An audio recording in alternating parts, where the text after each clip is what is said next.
Channel के like कीजिए, subscribe कीजिए, शेयर कीजिए। भोलेनाथ के चरण में प्रणाम करती हूँ, मैया भवानी के चरण में प्रणाम करती हूँ, गणपति के चरण में प्रणाम करती हूँ, हम अपनी माता पिता के चरण में प्रणाम करती हूँ। मेरा प्रणाम स्वीकार हो प्रभु, मेरा प्रणाम स्वीकार हो। सभी देव देवी के चरण में प्रणाम करती हूँ, मेरा प्रणाम स्वीकार हो प्रभु, मेरा प्रणाम स्वीकार हो।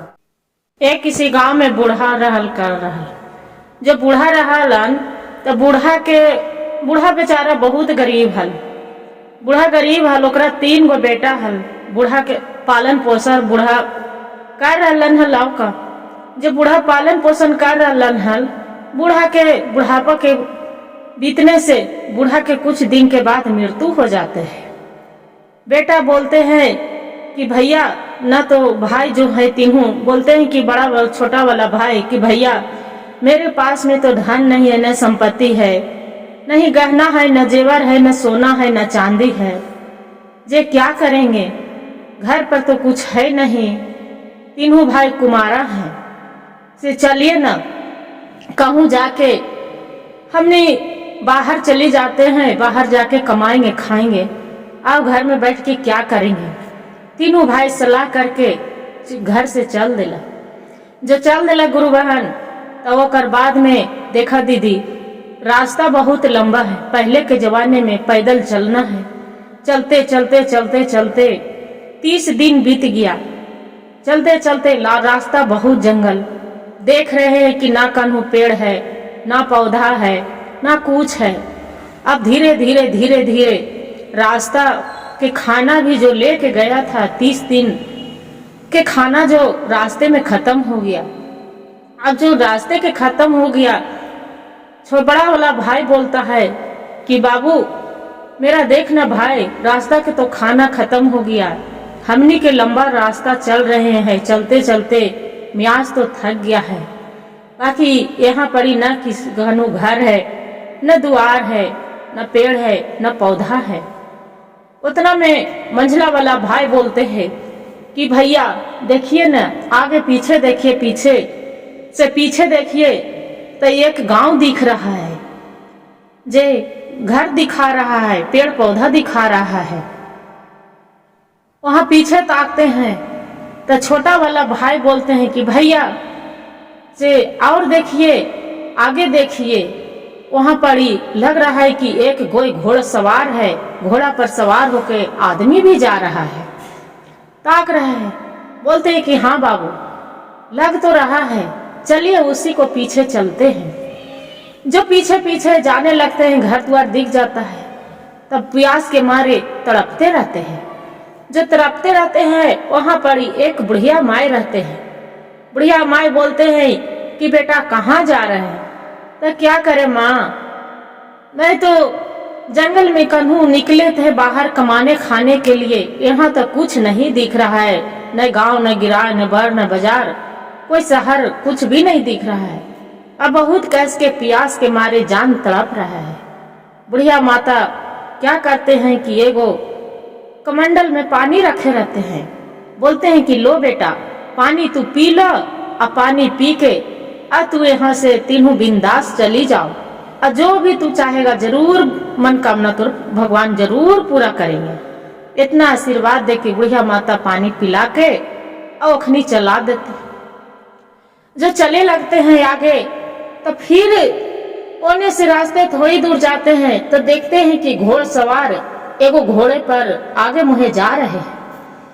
तो बोलते हैं कि अच्छा ये तो बताइए यहाँ पर ही कोई घोड़सवार गया है।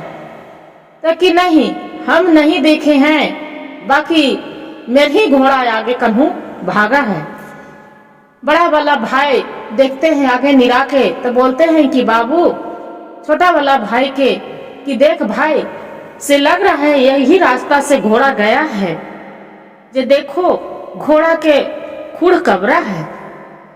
मांझिल वाला भाई रहता है तो बोलता है कि हाँ भैया लगता है कि घोड़ा कान है। छोटा वाला देखता है तो बोलता है कि हाँ भैया घोड़ा पर एक बच्चा और एक लेडीज भी है, और उस पर घोड़सवार भी बैठा है। बोलते हैं कि ऐसा बात, तो कि हाँ गुरु बहन देखिए दीदी, वहां से तीनों चले लगते हैं। चलते चलते चलते थोड़ी दूर जाते हैं तो एक ऊंट वाला दिख जाता है। जो ऊंट वाला दिख जाते हैं तो उससे पूछते हैं कि ये तो बताइए, एक यहाँ से कोई घोड़सवार गया है घोड़ा वाला, उसमें एक औरत एक बच्चा बैठते हैं।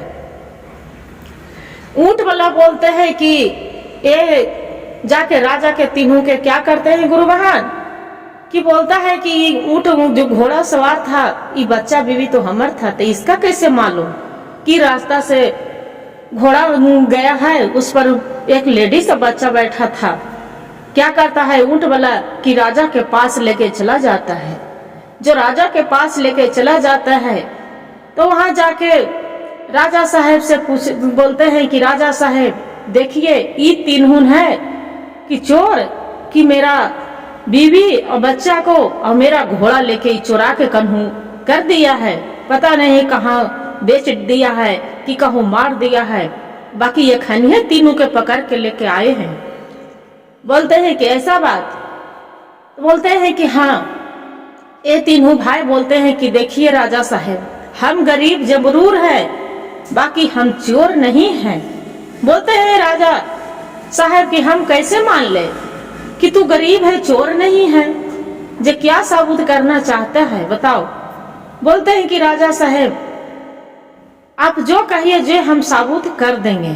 बोलते हैं कि ऐसा बात, तो कि हाँ। राजा साहब मंत्री से हुक्म देके एक बक्सा मंगवाते हैं। मंत्री बक्सा लाता है और बक्सा ये जो रहते हैं तीनों भाई उसी को सामने नजर के सामने धर देता है और उसमें ताला मारा रहता है। राजा साहब पूछते हैं कि अच्छा ये तो बताओ ये बक्सा में क्या चीज है जो सच्चे तू सही पहचान लेता है, तो ये बताओ कि बक्सा में क्या चीज रखा है। बोलता है कि भाई राजा साहब जो बता देंगे तो आप क्या इनाम देंगे। बोलते हैं कि आप जो कहोगे जे हम जरूर करेंगे। बोलते हैं कि ऐसा बात, तो कि हाँ। बोलते हैं कि ठीक है राजा साहब। बोलते हैं कि आप मंजूर है राजा साहब, तो कि मंजूर है। बक्सा में बोलते हैं कि राजा साहब ए बक्सा में तो भर पेटी आप आम रखे हैं, आम और अनार है इसमें भरल है। बोलते हैं कि ऐसा बात, तो कि हाँ। और जो नहीं रहेगा तब तो राजा साहब जो करना होगा मेरे साथ कर दीजिएगा। जब बक्सा खोल के राजा देखता है तो सही उसमें आम और अनार फल है। फल है। राजा साहब पूछते हैं तीनों भाई से, अच्छा ये तो बताओ आप इसमें कैसे जान गए कि अथी है, आम है अनार है। बोलते हैं कि राजा साहब हम एक चहट से पहचान लेते हैं कि उसमें क्या चीज है। बोलते हैं कि कैसे बताओ, आप कैसे पहचान लिया कि इसमें, और कैसे बता दिए कि एक घोड़ा था उसमें कान था, उसमें एक औरत था। बोले कि देखिए राजा साहब हमने तीनों भाई चल रहे थे, चलते चलते चलते चलते कन्हू नहीं घर न द्वार दिख रहा था, नहीं पेड़ न पौधा छां दिख रहा था। 30 दिन के खाना लाए थे राजा साहब, 30 दिन के मेरा खाना तो खत्म हो गया था। प्यास के मारे तड़फड़ रहे थे। वहां पर ही देख रहे हैं कि एक बुढ़िया अम्मा बैठी है। बुढ़िया अम्मा से बोले कहाँ जा रहे हैं बेटा, क्या करने जा रहे हैं। बुढ़िया अम्मा से पूछे, बोले कि का कहे माँ, तीनों भाई हम प्यास के मारे छटपटा रहे हैं, यहाँ कन्हू रास्ते में कुछ नहीं दिख रहा है। बुढ़िया अम्मा थे वो बेचारी पानी पिलाए, मेरा आशीर्वाद दे दिए कि जाओ जो चाहोगे जो आपको मनकामना जरूर पूरा होगा। इसलिए राजा साहब थोड़ा दूर आके देखते हैं तो एक घोड़सवार वहां दौड़े जा रहा है। जो दौड़े जा रहे हैं वो तो नजर में नहीं आया कि कौन ओर चला गया, बाकी हाँ जौन ओर से देखे थे कि घोड़ा के एक खूढ़ी था। जमीन में ताके राजा साहब तो देखे कि घोड़ा के खूढ़ी था। फिर राजा साहब पूछ रहे हैं कि अच्छा ये तो बताओ कि तुमको पता कैसे चला कि घोड़ा कान है। मंझला भाई बोलता है कि देखिए राजा साहब पता चला कि बायां पट्टी के घास था तो घोड़ा पूरा था, घास पूरा था, और दाहिना पट्टी के घास पूरा चरल था, इसलिए हम पहचान लिए कि घोड़ा कान है। छोटा भला भाई से राजा साहब पूछते हैं कि अच्छा ये तो बताओ, अब तुमको नंबर है, ये तो बताओ कि तू कैसे पहचान गया कि उस पर बीवी बच्चा है और घोड़सवार है। तब बोला कि देखिए राजा साहब, हम पहचाने कि वहाँ बालू के रेत था, जहाँ घोड़ा रुका था, घास चरा है, वहाँ पर ही बालू का रेत था। और वही रेत पर देखे कि बड़ा जो आदमी थी उसका पैर कबरल था, जूता पहने थे, उसका पैर कबरा था चप्पल वाला, और ये थे बच्चा था, छोटा सा पाँव कबरल था, और घोड़सवार था, उसका पूरा बड़ा सा पाँव कबरल था, जूता वाला निशान था।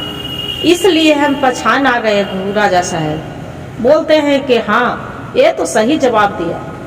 ऊंट वाला के बोलते हैं कि अच्छा ये तो बताओ, इसका तो सच्चाई साबित हो गया कि चोर नहीं है, बाकी इसका साथ हिमानियत तू क्या किया, क्यों उसका तू पीछे पड़ गया है। ऊंट वाला जाके राजा साहब के पैर पर गिर जाता है कि राजा साहब हमको माफ कर दीजिए, हमको लगा था कि इसका नौकर बना के हम रखे थे, रख लेंगे। मंत्री को राजा साहब बोलते हैं कि इसका सजा दे दो, कलागार में जाग डाल दो। अब राजा साहब रह गया तीनों भाई के। तो बोलते हैं कि अब तू बताओ क्या लेना चाहते हैं। बोलते हैं कि राजा साहब हम क्या लेना चाहेंगे, आप तो अच्छे थे कि जे मांगेंगे हम वो देंगे, बाकी आप क्या देते हैं। बोलते हैं कि आप बोलो। बोलते हैं कि राजा साहब आपको लड़की है, उससे मेरा शादी कर दीजिए। बड़ा वाला भाई, छोटा वाला बोलते हैं कि राजा साहब आपका जो कुर्सी पर बैठते हैं वो मेरा कुर्सी कचहरी वाला दे दीजिए। छोटा वाला भाई बोलता है कि राजा साहब आप जो बोले थे कि पूरा राधा राज आधा पाठ बांट देंगे, वो मेरा दे दीजिए और अपना छोट लड़की से शादी कर दीजिए।